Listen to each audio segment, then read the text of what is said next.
Every innovation starts with an idea.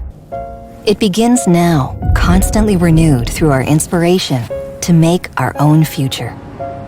A future in which healthcare is made better and new innovations are every step of the way.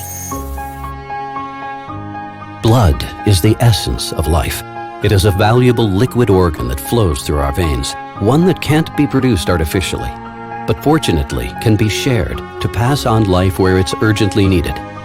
In an operating room, where someone is fighting for his or her life, or delivering in form of one of its components, life-saving antibodies to combat a severe infection, and on a larger scale, help fend off an epidemic. The invention of the blood bag in 1950, now 70 years ago, was a game changer. The sterile, transparent, portable, and above all, unbreakable polymer bag had overwhelming advantages over the glass bottles used until then, and made the process of delivering these life-saving vessels safer and easier.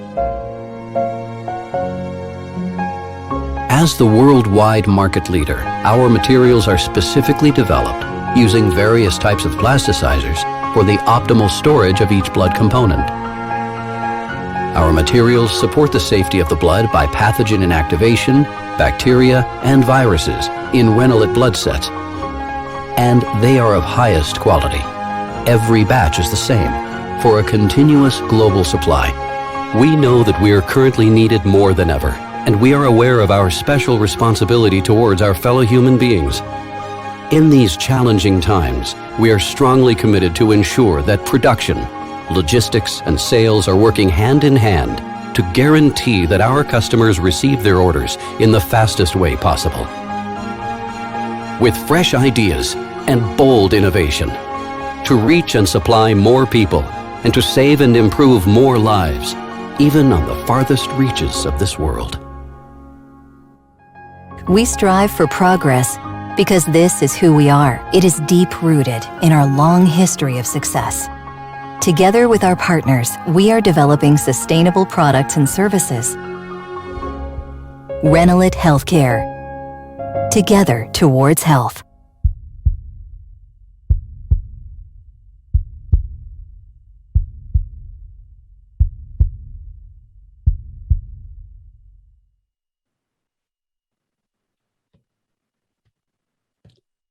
Good morning, good afternoon. My name is Eduardo Pisani, and I would like to welcome everybody to this roundtable discussion on strengthening the European Union Blood Directive, meeting the needs of plasma donors and patients using plasma-derived medicines.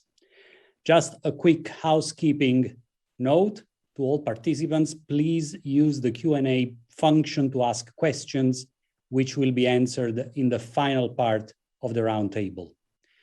We have today a stellar panel of experts that I will introduce as we proceed, who represent some of the key stakeholders and who will offer their perspectives on how to address the critical issues that we have on the agenda.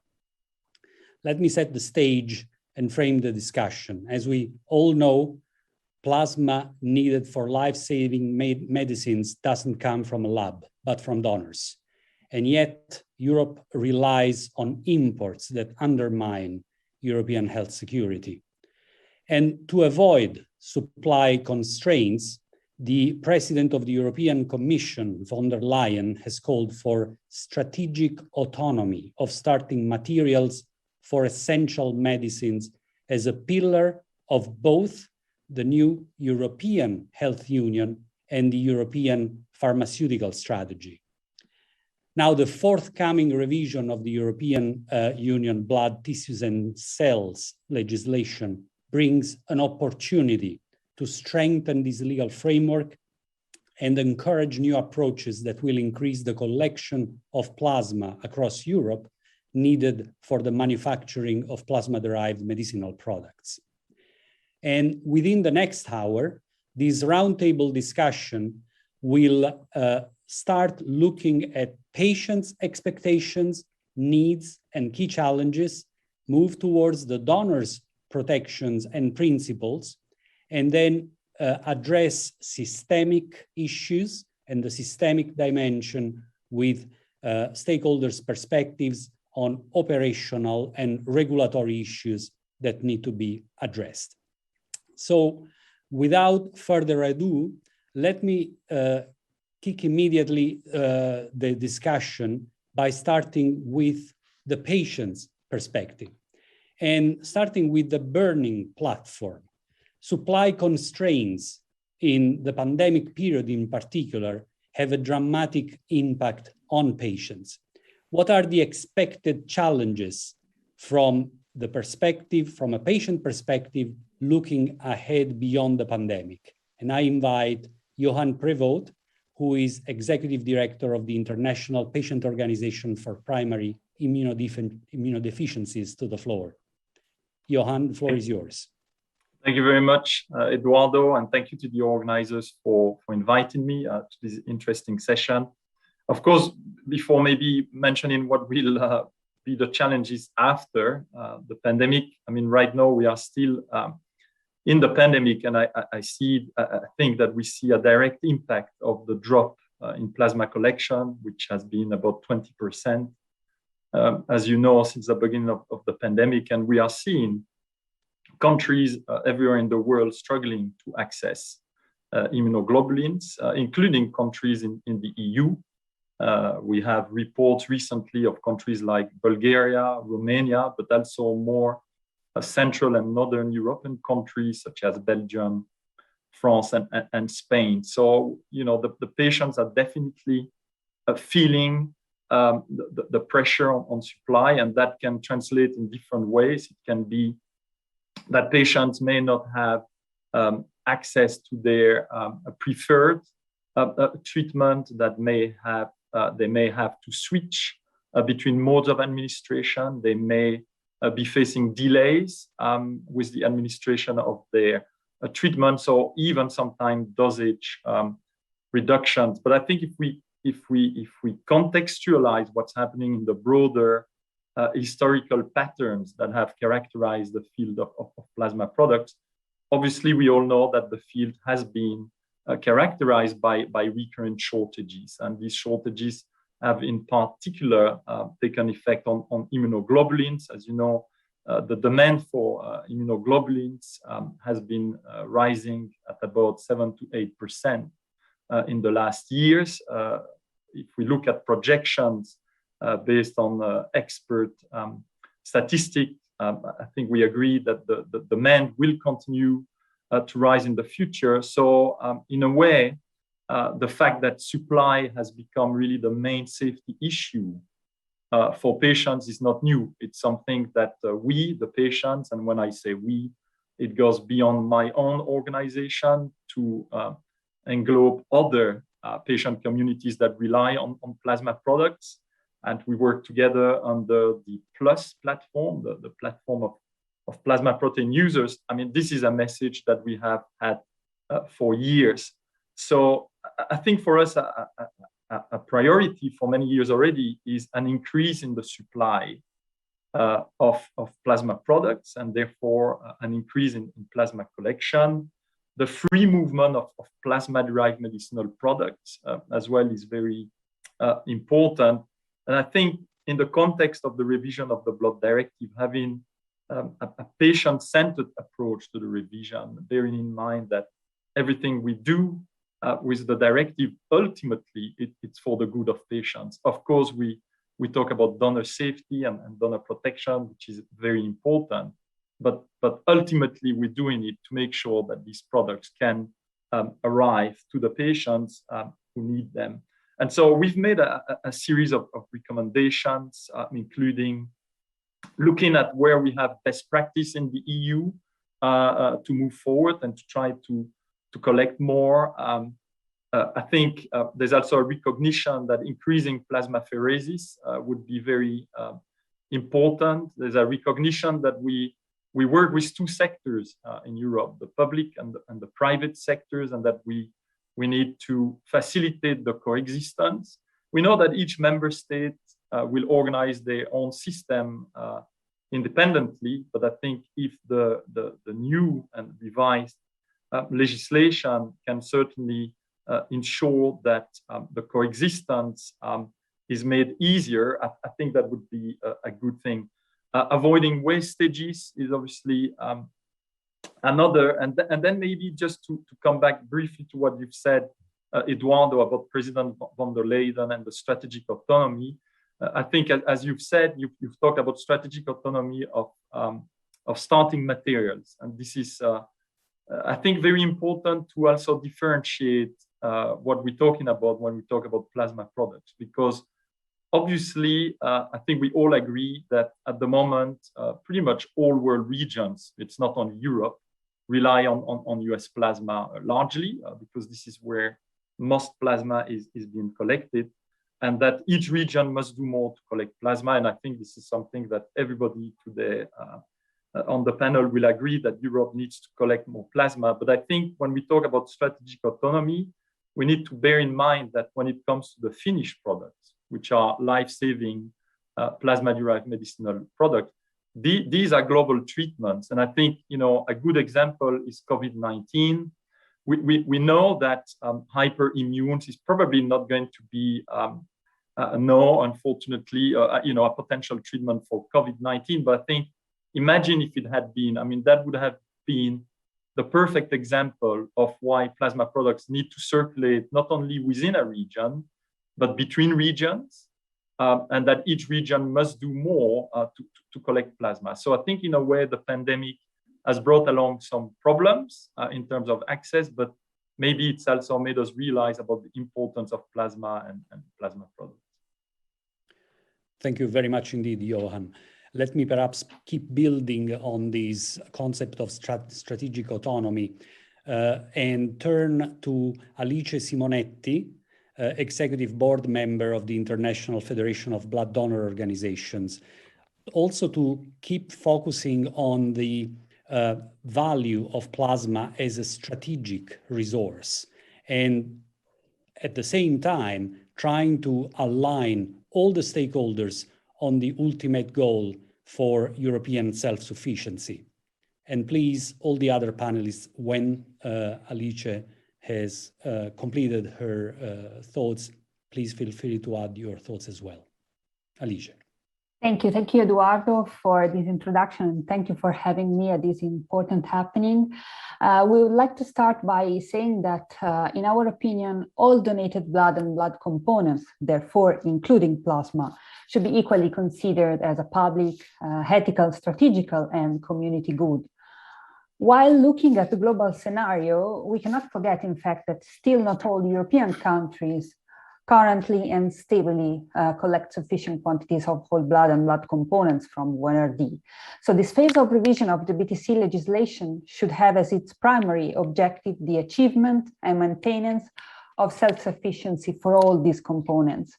In this regard, we stress also the need to develop a comprehensive, coordinated between all the stakeholders involved, sustainable and long-term oriented approach. The European Health Programme should include measures to enhance blood safety and sufficiency of supply, and to support member states in promotion of recruitment and retention of VNRD donors. Adopting this kind of comprehensive approach to the collection of all types of blood components and their derivatives without introducing unnecessary elements of complexity in regulation also appears to be the only way to respect the common human origin from voluntary, anonymous, and unpaid donations of these substances. This, of course, does not exclude the possibility and the need, actually, to discuss how to increase plasma collection throughout Europe, based on the same regulatory framework and on the already existing principles of the mentioned VNRD. On this basis, the donor association are very, very well aware of the need to increase our efforts to meet the needs of all patients, and are really willing to take part in this debate, as well as to give their indispensable contribution in the subsequent actions to be implemented. Thanks, Alice. That really focuses on the alignment and the coordinated approach to move towards self-sufficiency.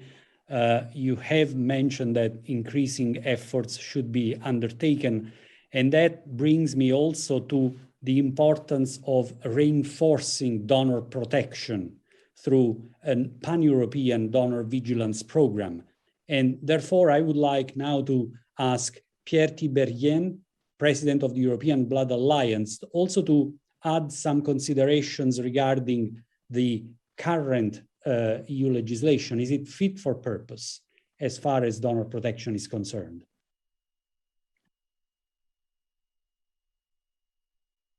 Thank you, Eduardo. Good morning, good afternoon, good evening to all. I'm happy to intervene here on behalf of the European Blood Alliance, an association of 26 non-for-profit blood establishments across Europe. To start, I wish to highlight the considerable progress EU blood directives has allowed regarding donor and patient safety, as well as patient care. This is true in the European Union, but not only, as these directives have set standards that are relevant internationally. However, these directives should evolve and be strengthened, notably with regard to donor vigilance. The purpose of blood components, including plasma, is to provide care, save lives as they meet the patient needs. However, without patient donors, I'm sorry, I'm a bit lost in my presentation.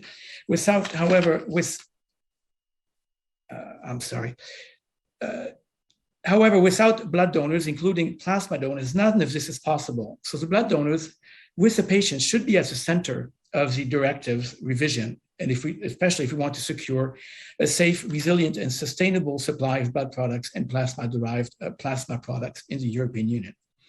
At this point, I wish to stress that all donors of blood components, including plasma, should be considered from a safety and regulatory perspective as one same donor with very similar, if not identical, safety issues.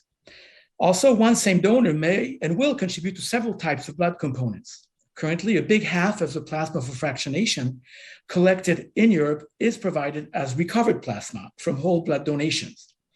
Also, one same blood donor can undergo whole blood donation and apheresis donations. In this setting, protecting donor health is essential. We obviously owe this to our donors, but also as we want to ensure the continuous donor trust and confidence of a large number of donors in the safety of donations, as well as on our commitment to preserve their health.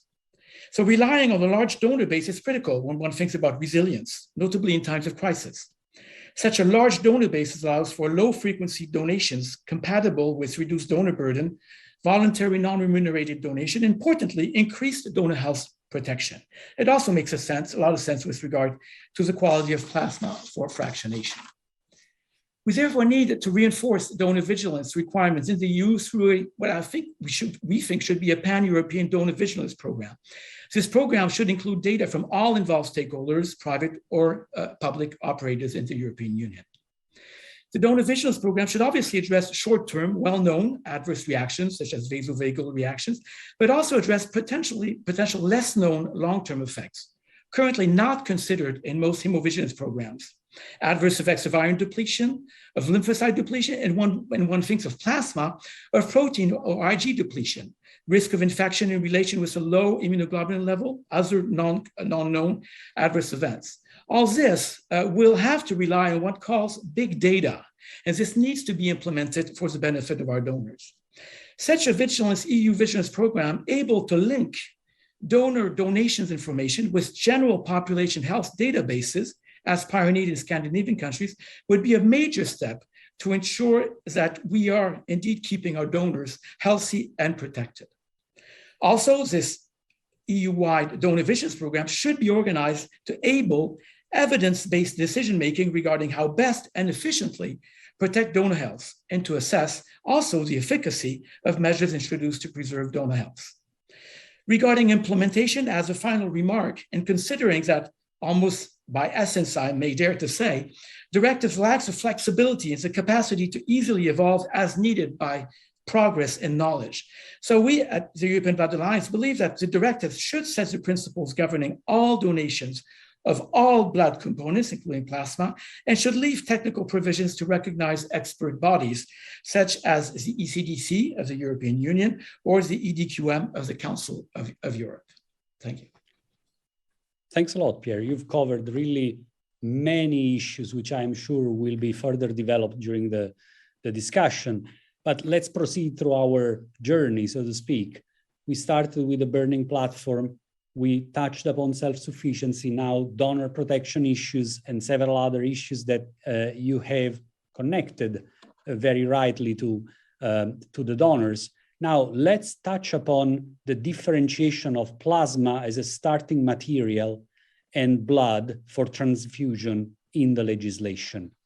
And I would turn to Dr. Leni von Bonsdorff, Executive Director of the International Plasma and Fractionation Association, to ask what are the advantages and disadvantages of such differentiation, and is there scope for consensus amongst stakeholders?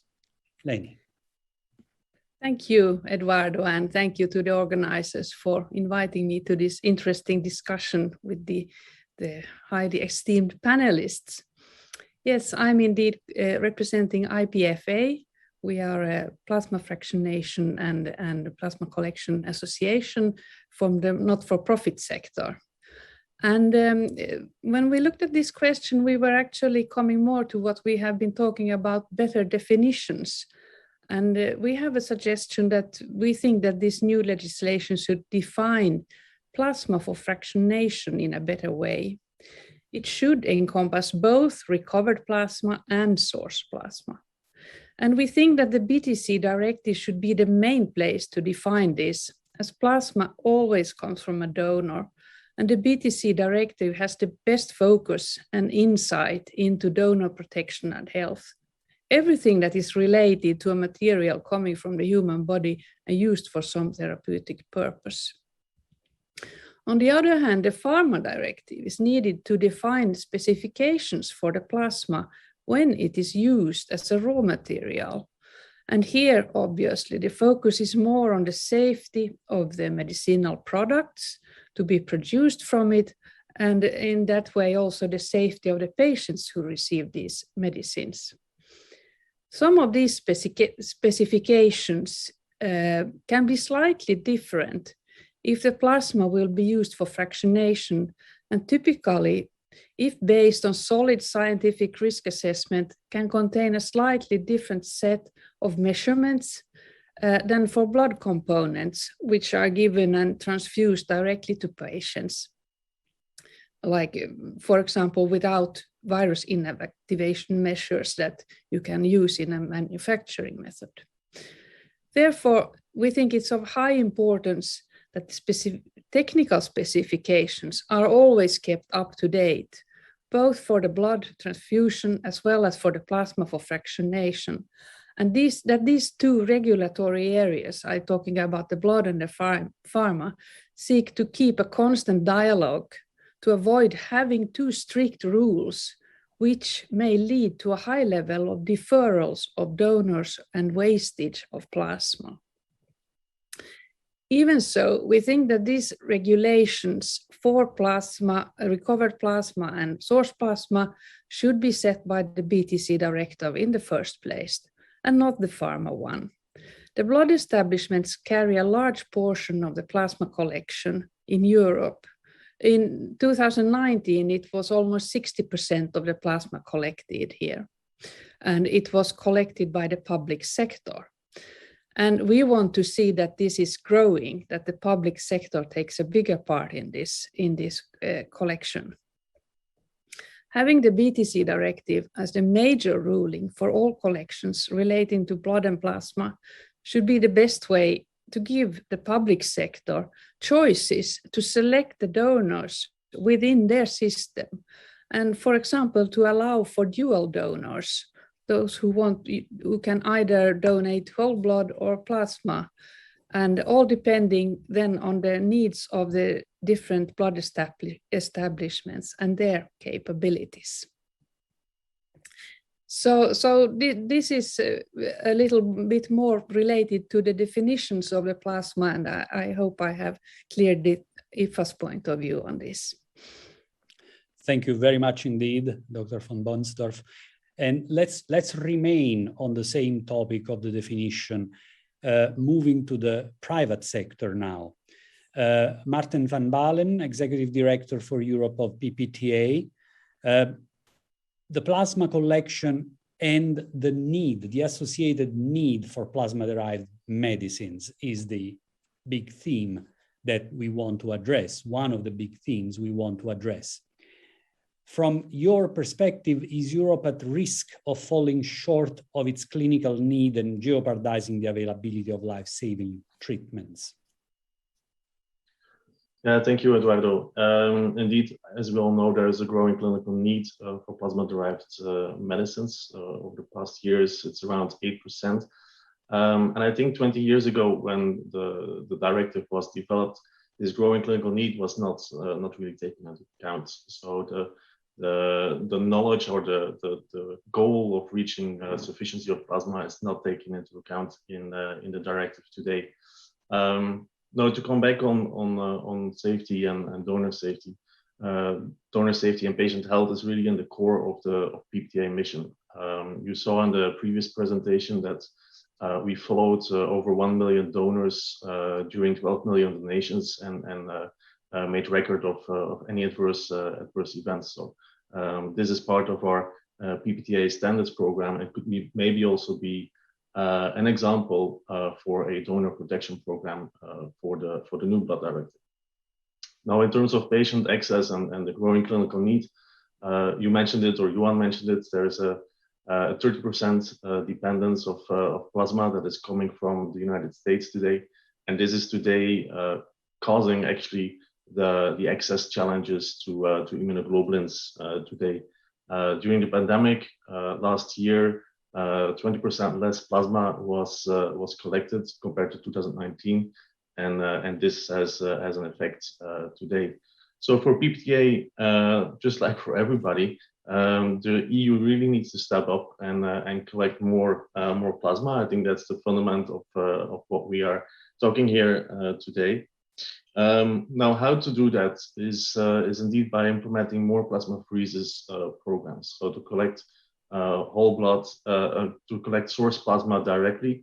I mean, this is the most efficient way to increase plasma collections. That was also recognized by the European Commission in their statement around World Blood Donor Day. And in our vision as well, today there are only 4 countries that are collecting plasma in a dual system, in a coexistence system. And in these countries, 4 times more plasma is being collected per capita compared to the other countries. So relying on one partner only, in our view, is a bit of a risk of achieving the objective of managing this growing clinical need. A couple of times was also mentioned the voluntary unpaid donation principle. In our viewpoint, this is also something that requires further clarification. I think all donors, all donations are voluntary, so we can be clear about that. Most countries apply some kind of a compensation, whether it's with meal vouchers or tax reduction or a couple of days off, or a direct financial contribution. All of these examples are forms of compensation. And in the 4 countries where private sector is active, a fixed rate scheme is provided as a direct compensation. And it seems that those countries have the most efficient plasma collection system in Europe. So these can be used as an example. And I think that's the way forward. And I think the blood directive can provide some hints or some recommendations to member states to really apply this EU pharma strategy also in the collection of more plasma. Thank you, Marten. I believe we will touch upon the compensation question again. And of course, there are now the different perspectives which are emerging, which all the participants may start to note. Meantime, I'd like to take one of the questions which is coming from the audience. And I'd like perhaps to ask Pierre and Alice if you have any thoughts on the following question. With current plasma donors in Europe, do we measure their trust and confidence levels in the plasma collection process? Who wants to go first? Alice, would you want to try? I can start. I think that so I'm not fully aware of what's happening throughout Europe. At least I would say in France, is that we do regularly interview our donors, and we try to assess how they relate to this. And so this is obviously true for whole blood donations as well as for plasma apheresis, source plasma donation as well. This obviously is important and needs to stay at the upfront, especially at a time when we have increased communication, when we have increased discussions, and that we really cannot afford any loss of confidence in the process of blood donation. Is this because it will have impact throughout all donations, be it plasma donations or whole blood donations? And obviously, this is something that our patients cannot afford. Yes, I would add that it should be done on a regular basis, because it would be very useful to monitor the situation and the confidence of donors with respect to the collection system. I might have just a couple of ideas of parameters to measure this kind of trust, such as a positive experience of donation, for example, the recognition of the solidarity gesture done by the donor, but especially a very good use practice of the donated blood and blood components in order to avoid any kind of wastages of these materials, which would be probably the worst scenario in terms of loss of trust by our donors. Thank you very much indeed. That's very helpful. Now let's complete the big picture and the first round of discussion and invite Dr. Stefaan van der Spiegel, who is the head of sector for the health innovation and substances of human origin at the Directorate-General for Health of the European Commission, who certainly doesn't have an easy task in putting together the regulatory framework and making sure that not only the ultimate goals that we all want to achieve, and I'm sure we all share, are achieved, but also the various regulatory aspects and definitions are appropriately implemented and included in the legislation. Big picture question, Stefaan, to start with. The EU pharmaceutical strategy would support an innovation ecosystem while ensuring equitable access to needed medicines across member states. So how would the Commission integrate this overarching strategy with the EU blood, tissue, and cells legislation? And what are the roles that would be defined and the responsibilities defined for the Commission and the various agencies, as well as for the member states? And here I connect also to the initial examples that Pierre had provided regarding the role of various agencies. Stefaan, the floor is yours.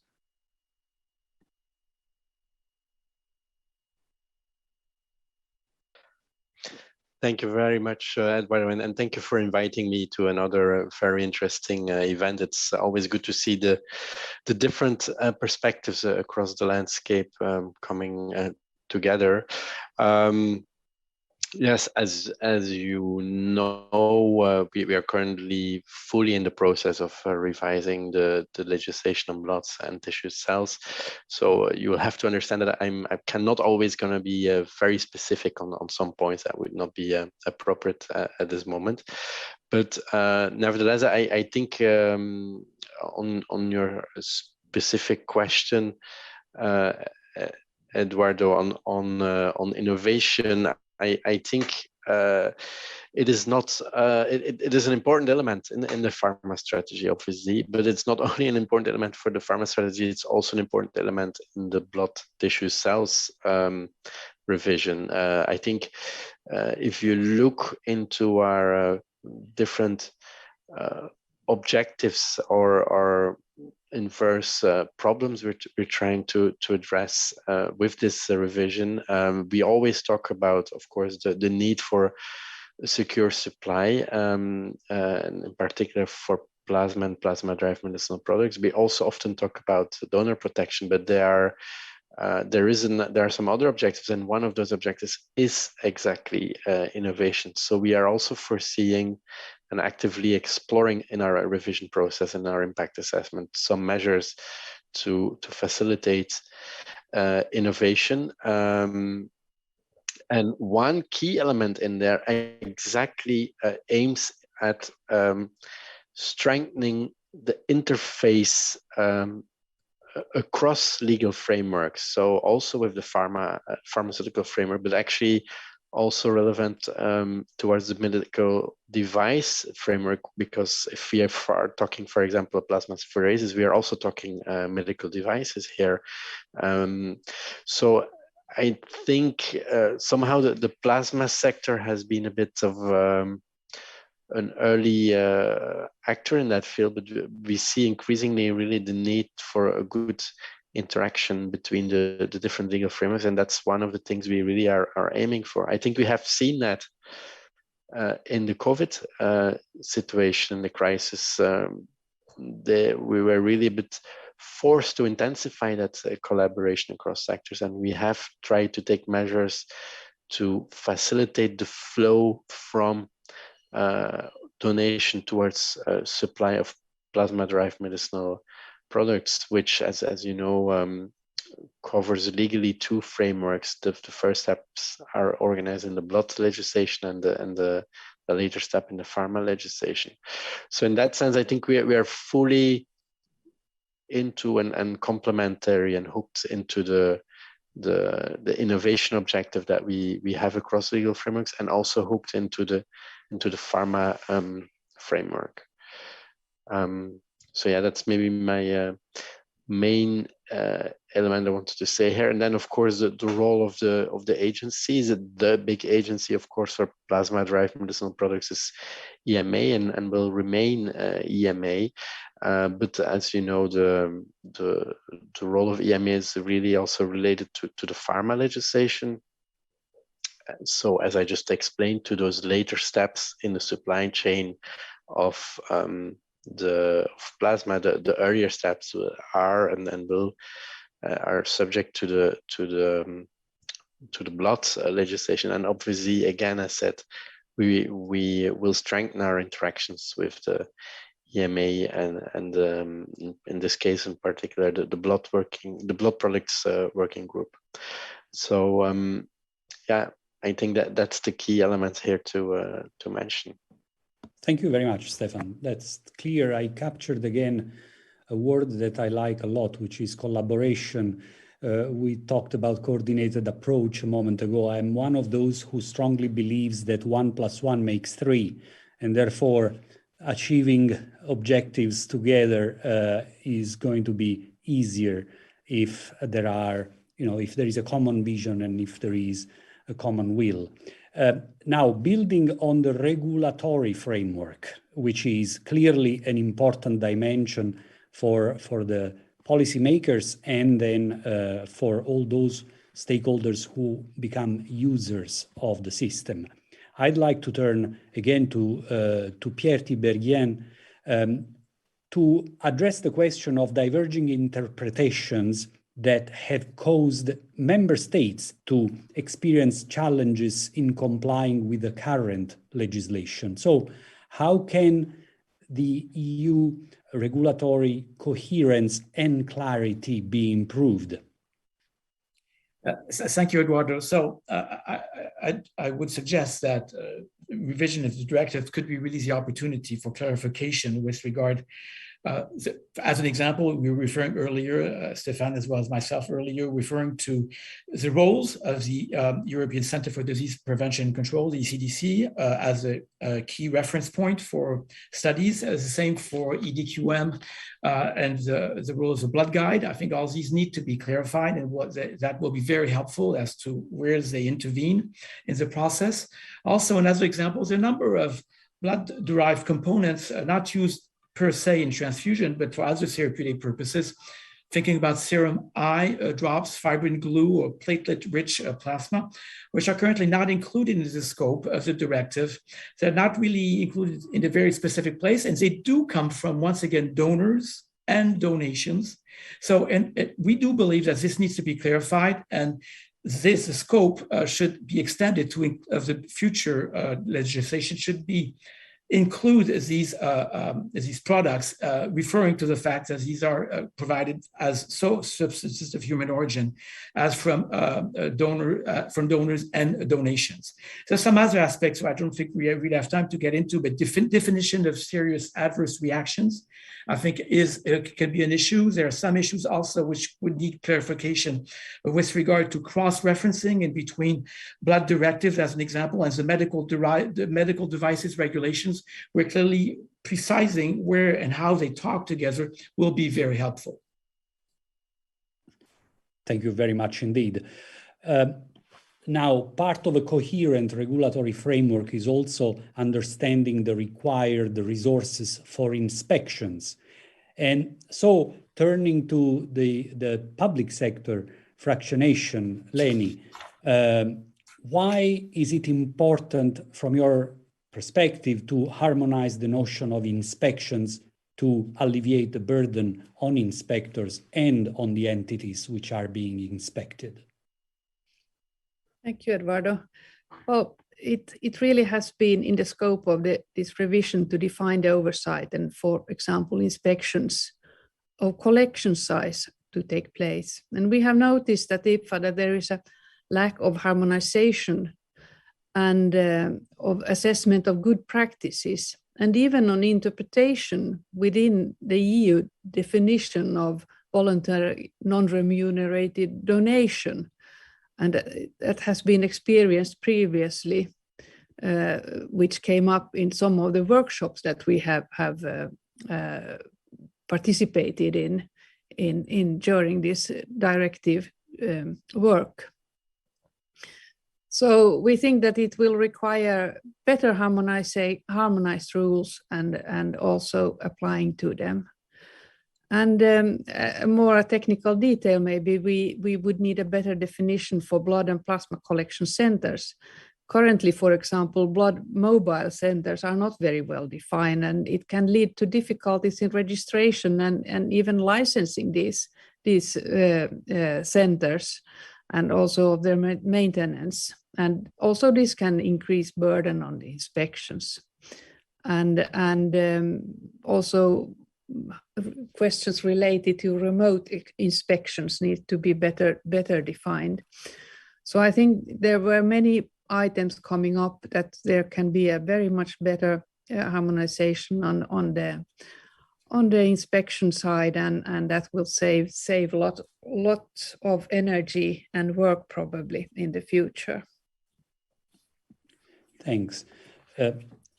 Let's keep digging into these regulatory issues. Martin, in the context of the current legislation, how is the regulatory coherence defined between plasma collection and testing and plasma-derived medicines? This is all important to understand in order to make sure that what's forthcoming in the new regulatory framework is addressed and there are no gaps. Yeah, a little bit building on what Leni was saying, and to respond to your question, I think the legislations, so the blood directive and also the pharma legislation, after all those years have become a little bit of a patchwork, and so some clarity would really be helpful. European legislation starts with scope and definitions, and it would really be good if it's clarified in the new legislation that collection and testing of blood and blood products is relevant to the blood directive, and afterwards, when plasma designated for manufacturing, all the manufacturing steps are being covered by the pharma legislation, and then, like Leni says, all those definitions need to be included in the section scope of the blood directive to really clarify what is what, and actually those definitions are the basis of all further policies. Thank you very much indeed. I'd like also to open up a window, shall we say, on the rest of the world, because as the COVID vaccination experience has demonstrated, no one is safe until everyone is safe around the world. I'm also very keen to make sure that we in Europe maintain also a global health angle to the various issues and challenges we have to address. So perhaps, Alice, if you would look at access to safe plasma proteins in resource-constrained countries. If more blood and plasma is collected in Europe and around the world, by default, is it going to benefit many more patients around the world? What would be the lesson that we in Europe could learn, and what can we do also for the rest of the world? Eduardo, as you were saying, looking at the whole picture is extremely important. We are focusing here on the European situation, but we cannot forget that our region itself is part of a global market and part of a global scenario presenting different needs and collection and manufacturing capacity of blood and blood components. Anyway, quantity is not the only issue at stake and should never be considered separately from high quality and safety standard of our blood products. In some cases, for example, the problem is not the collection, but the wastage of recovered plasma unsuitable for fractionation due to absent good collection and manufacturing practices. This is why, for example, we are proud as IFBDO to have contributed to the development of the WHO guidance on increasing supplies of PDMPs in low and middle income countries through fractionation of domestic plasma. This work has once again reminded us not only of the paramount importance of investing in well-organized, stably financed, and appropriately regulated blood systems capable of generating quality plasma suitable for fractionation, but also about the opportunity of empowering us, blood donor organizations, as they can represent a strategic resource in developing a positive blood donation culture, thanks to appropriate social marketing policies and donor education. Implementing such programs would enhance public health at all times, at everywhere in the world, and additionally promote resilience in situations of crisis, including pandemics. That's a very strong message. Thank you for that. I know that also Leni and IPFA have been working on the global angle. And perhaps, Leni, you want to add a few thoughts on this matter before we move? Yes, I think it's obvious that if we collect more plasma in one region, it will always help also the others. I think we had a very good example today when we heard the NHS talk about maybe the UK plasma being used again, which has been wasted for 20 years. It will definitely, when that takes place, it will save up again plasma that can be collected and used now for other purposes. And on the other hand, we think also at IPFA, plasma is of course global, but we have to work very much on the regional and country levels as well. It's the first step. And then we can look at the whole global picture. So I think also for us in Europe, it's really important that we look at Europe as a region and work together on collecting more plasma here. And that will help not just our countries, but also in the long term, the more countries around us. Thank you very much indeed. The loop is about to be closed when it comes to the definition of non-remunerated donations. Now, Johan, can I start with you to have your sense of direction about an agreed definition? What could be an agreed definition of non-remunerated donation? Is, from your perspective, the guiding principle of altruistic motivation applicable to monetary and non-monetary compensation?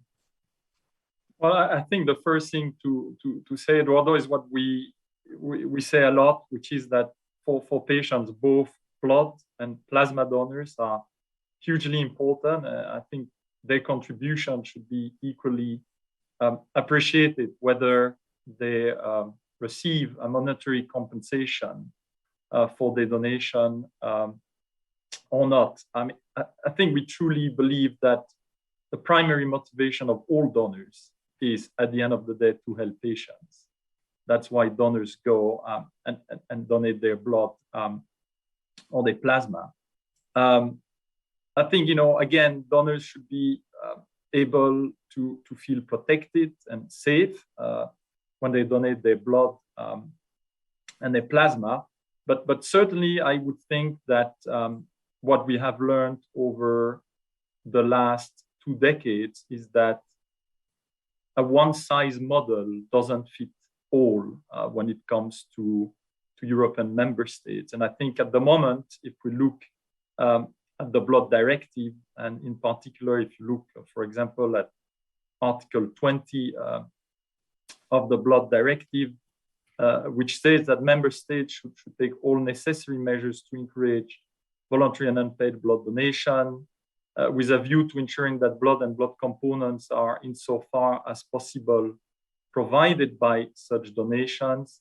We introduce a kind of one-size model is better perhaps than another. And I think the directive needs to equally recognize the contribution of those donors that receive a compensation, a financial compensation, and those donors who receive a non-monetary compensation. So I think, as far as the patients are concerned, what I'm saying is aligned with what we've always been saying, is that both types of donations matter, both types of donors' contributions are hugely important to securing enough products for patients, and therefore a directive that would look at the definition of the voluntary and paid blood donation with a view to facilitate the acceptance that monetary and non-monetary compensations fit with the scope of the definition would be very important. I think, at the end of the day, Europe and the blood directive has an ethical duty, I think, to ensure that donors are protected, as we've said, but it equally had a moral duty to ensure that patients can access a sufficient amount of plasma. So again, coming back to the patient, having a more patient-centered approach to that particular topic is, I think, the cornerstone of how these discussions should be going. And I think I've made the position clear that for us, it would be, we would end up with a better situation than the current one if we had an acceptance of both forms of compensation. I think it has to be recognized that, we've been pretty much running in circles when it comes to Europe. No offense meant to anyone on the call, but I think we need a change. And if we don't have a change, I'm afraid that we'll continue to face the same challenges moving forward. And I think a good change could be a better definition of what voluntary unpaid donation means. Thank you. So that's a way to reconcile the ethical and the pragmatic approach to resolving the question. I think that perhaps Alicia would like to add something from her perspective. Thank you. Thank you, especially for having patients and donors discussing here lively on this matter. Well, our position is that the principle of 1RT should be strengthened in the new BTC legislation as the ethical cornerstone of the European blood system, as it is meant to equally protect the health, safety, and human rights of both donor and recipients. At this regard, we should refer to the definition of 1RD that is already supported by many international organizations such as WHO, ISBT, and IFBDO as well. adopted by most European countries and included in relevant binding international treaties, including the Charters of Fundamental Rights of the EU and the Oviedo Convention, and look to the very concept that characterize the sole acts that can be truly qualified as donation, and is the one of financial neutrality. Therefore, in our opinion, forms of compensations for donors, as well as the reimbursement given for generic inconveniences related to the act of blood donation, should be avoided, since they could easily go beyond this principle and hide forms of remuneration. But our donors are really ready and committed to donate when it's needed and without expecting anything in return. So the real point here, the change that we need is instead to develop the best strategies to let them donate. So arranging all the measures on the political, organizational, promotional, and structural level to meet our needs for blood and blood components. Thank you. Message is very clear. Now, let me close the loop, as we are also nearing the end of the hour, so we must be as rapid as possible also if we want to draw some conclusions from this discussion. Let me turn to Stefaan for a moment. Again, with regard to the forthcoming legislation, we understand you cannot disclose any details, but in terms of expected approach, when it comes to principles versus technical directions. I also have noticed that there is a question from the audience that refers to the implications of including EDQM as a standard setting body into the EU regulatory framework, even if EDQM is not per se an EU body. So would there be any inconsistency, or would there be, on the contrary, an inclusive approach to look at various standard setting bodies?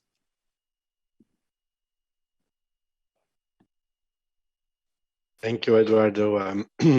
Said indeed, I cannot confirm nor deny any concrete measure that will be in the end proposed, but it is clear, I think, and it's public, that indeed the possible use of expert bodies like EDQM, but also other ones like ECDC, is actively explored as a possibility, because as you say, we need different level. We need to set some requirements at different levels. We need high level principles which need to apply everywhere and which need to be strict. But then we need also a lot of more technical elements that will need to be flexible and evolve with science and with risks that we are trying to manage.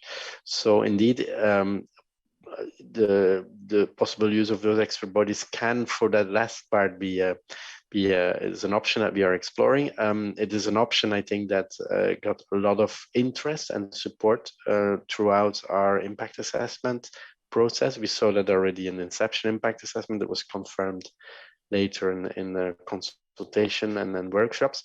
However, that doesn't mean that we can just say we refer to EDQM or ECDC if we would choose for that option.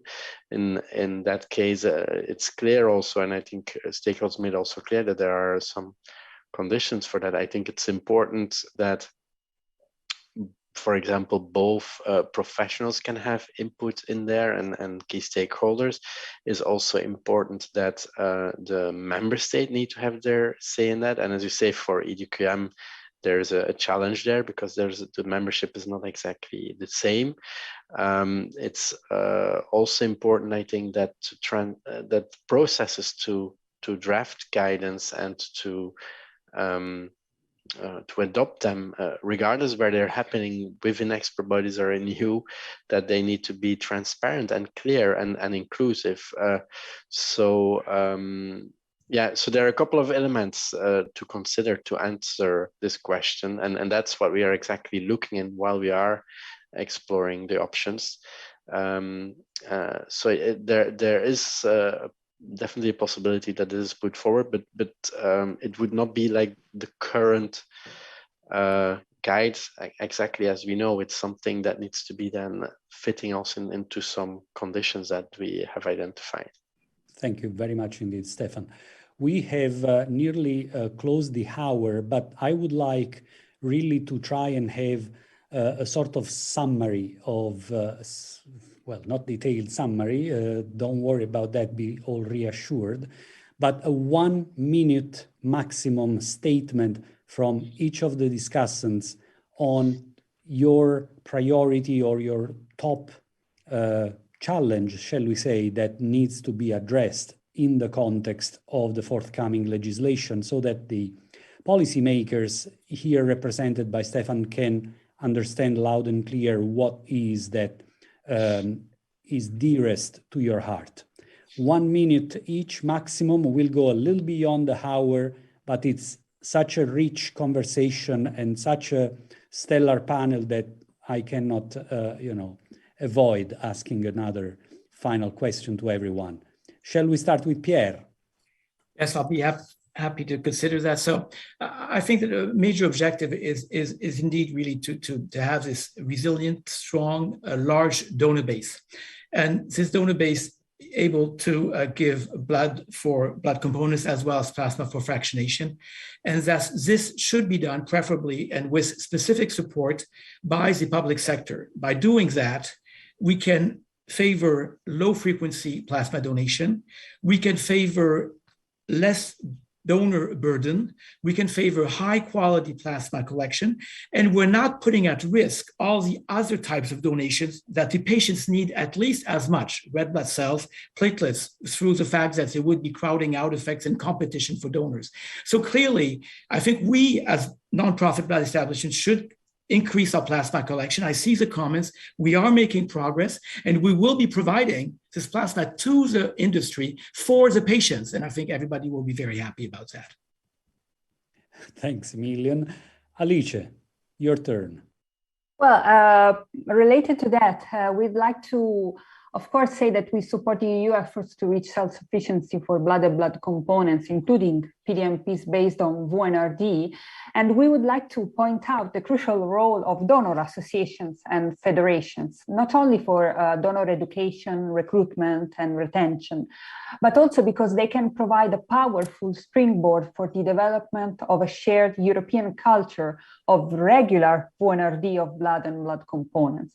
And so to significantly enlarge that current donor base has to provide consistent and stable grounds to reach these strategic goals.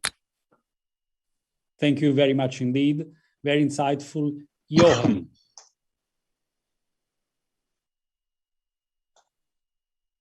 Sorry, Eduardo. I'll try to be short. I think, as I've said, for patients, supply is the main safety issue nowadays. So I think we are really calling for more patient-centered legislation. I think we're making great progress. I think the Commission has been very inclusive of the different stakeholders' viewpoints. As we have heard today, there are divergences. There are also convergences in the opinions. But I think at the end of the day, what we feel is that we need a change. We need a change of approach in Europe. I understand that change can be a scary thing. I understand that people may have some fears about what change, may be. We have to recognize that countries are set up differently and countries may have different approaches. But I think we need to ensure that change can happen. And, perhaps the reassuring step when you are about to discuss change is really to look at best practice. And I think we have 4 member states that have been able to embrace a coexistence of the two sectors quite successfully, that collect more than others. And I'm not saying that every country should do exactly the same, but at least let's look at the best practice, how it's been done, and maybe similar strategies can be taken by other member states. Thank you very much for this. Then Leni and Martin. Leni. Okay, I'll try to be short, but really what we want to build on is to strengthen the public sector to be able to collect more plasma in Europe, and every effort to do that. And I hope we wouldn't have to deal so much with the discussion on compensation, especially when we have heard, I think there's a discrepancy when you hear what's happening in the US, where you really seek now the donors on emotional basis and more educational reasons, and not so much on the payments. Shall we go through this payment route now in Europe and try to come back again as they are now doing in the US? I think that let's build now on our good and efficacious public sector and very much work with our governments. This is a public health issue, and they also have to take part in this whole chain to make this plasma manufacturing and collection work, so that we have enough PDMPs for the patients. Thank you. Martin. Thank you. Well, I think the common goal here is to increase plasma collection to ensure patient access to PDMPs. And I agree with some of the panelists here that we need to grow number of donations. We need to grow our donor base in order to increase plasma collection. But putting all eggs into one basket and relying only on the public sector seems to be a risk to me. And therefore, I would advocate for a more all-inclusive approach where private sector also coexist in this plasma collection field. And secondly, I think we need to clarify and make it very clear that compensation is not the same as a payment. That's very important. Thank you. So, Stefaan, basically now you've got 30 seconds to reconcile different perspectives. Well, obviously, this is work which has been going on for years, I believe. And you know that there are different perspectives. Now, what is the reaction that you have when you hear different stakeholders? And perhaps just to remain at a diplomatic level, is it a valuable input for you to hear what the key stakeholders are indicating and suggesting for the next legislation, the forthcoming legislation? Definitely, Eduardo, definitely are very valuable inputs for us, even if indeed, as we can see, they're not always the same. There are some divergences. I think that will be elements we really need to have to take into account when we prepare a new proposal. But it's also very good to see that there are quite a lot of convergences. And I think if I look back at this process, which started already now 5 years ago, I think it's very nice to have seen this convergence growing, and that is good. I think, I said, I can unfortunately at this point not go much in detail, but I think what is really key and very well recognized, I think, is the common concern we all have that we need a sustainable collection of more plasma in the EU to make sure our patients really can, from the EU, get their therapies. And I think it's important to recognize that there are many actors to play a role in there, and it goes from the whole chain, from donor to end patient, and everybody who's in the middle in there, regardless whether that are public or private actors.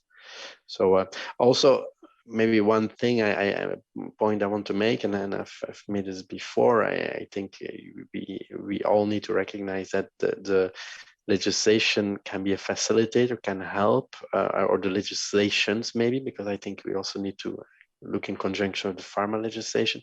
But in the end, there's much other elements needed to make sure we achieve what we want. And those will be, that's not all in the hands of the EU legislation. I think it's important also to mention that. Wonderful. Thank you very much, Stefaan. And on these keywords of convergence on shared goals, I would like to thank you all very much again for joining this panel. I would like to thank the participants who have been patient also to stay a few more minutes than expected. But again, it's such a unique opportunity to have all of you experts around the table that we shouldn't resist the temptation. So thank you very much again, and have a good evening. Goodbye all. Thank you, Eduardo. Bye, everyone. Nice evening. Thank you. Bye-bye.